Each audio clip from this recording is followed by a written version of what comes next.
top, looking for Giuliano. The flag stays down. Beautiful control. Giuliano Simeone. It is simple stuff. Here is Rashford. He's found Olmo. Back to Marcus Rashford. Rashford! Well, that comes across. Cancelo is twisting and turning, and he fires the shot in!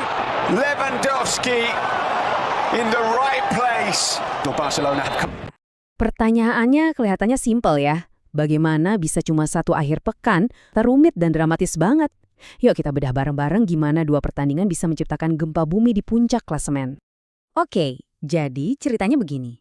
Kita masuk ke pekan ke-30. Suasananya itu tegang banget. Barcelona dan Real Madrid, dua raksasa ini, sama-sama tahu gak ada ruang sedikit pun buat bikin kesalahan. Coba lihat posisinya. Barcelona ada di puncak dengan 73 poin dan Real Madrid ngejar ketat banget di belakangnya dengan 69 poin. Jaraknya cuma 4 poin. Tipis banget kan? Di fase sekrusial ini, setiap kemenangan itu harganya kayak emas. Dan sebaliknya, setiap kesalahan bisa jadi bencana.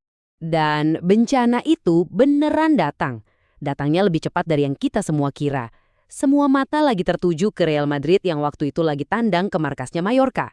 Di atas kertas sih, harusnya ini jadi kemenangan gampang buat Madrid. Tapi ya, lapangan punya cerita lain. 2-1. Hasil yang bikin semua orang kaget. Kemenangan yang udah di depan mata malah berubah jadi kekalahan yang super menyakitkan. Pertanyaannya, kok bisa tim sekuat Real Madrid tersanding di pertandingan ini? Well, ini bukan sekedar soal nasib buruk ya. Kalau dianalisis, ada dua penyebab utamanya. Pertama, ada blunder fatal di lini pertahanan yang terjadi di momen-momen kunci. Dan yang kedua, banyak sorotan ke strategi pelatih Arbeloa yang dianggap gagal total mengantisipasi perlawanan sengit dari Mallorca. Sampai-sampai muncul berita utama kayak gini yang menyoroti catatan negatif yang disamai Arbeloa di Real Madrid. Ini udah ngerangkum semuanya sih. Tekanan langsung mengarah ke sang pelatih. Jadi ini bukan cuma soal kehilangan 3 poin, tapi juga memicu perdebatan serius soal taktik tim di saat paling kritis. Nah, di sisi lain, sementara Real Madrid lagi terpuruk, Barcelona justru lagi menghadapi ujian terberat mereka. Mereka harus tandang ke markas Atletico Madrid yang kita semua tahu angker banget.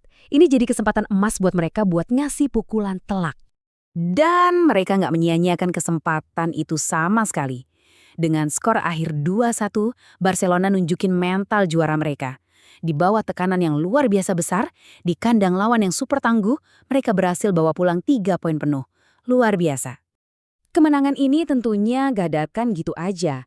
Ada momen-momen magis dari para pemainnya.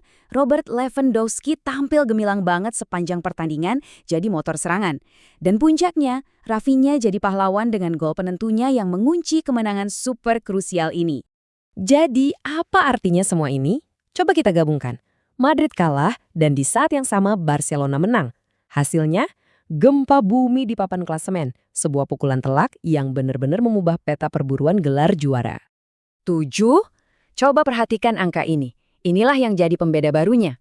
Jarak yang tadinya cuma 4 poin, sekarang melebar jadi 7. Sebuah keunggulan yang signifikan banget, apalagi sisa musim makin sedikit. Dan inilah realitas barunya. Barcelona makin kokoh di puncak dengan 76 poin, meninggalkan Real Madrid yang tertahan di 69 poin. Cuma dalam hitungan hari, lanskap perburuan gelar juara udah berubah total. Dengan keunggulan 7 poin, mungkin banyak dari kalian yang mikir, udah selesai nih perburuannya. Tapi, kita semua tahu, dalam sepak bola apapun bisa terjadi. Jadi, pertanyaannya sekarang, apakah ini langkah penentu Barcelona menuju trofi, atau jangan-jangan masih ada drama lain yang menanti kita di depan?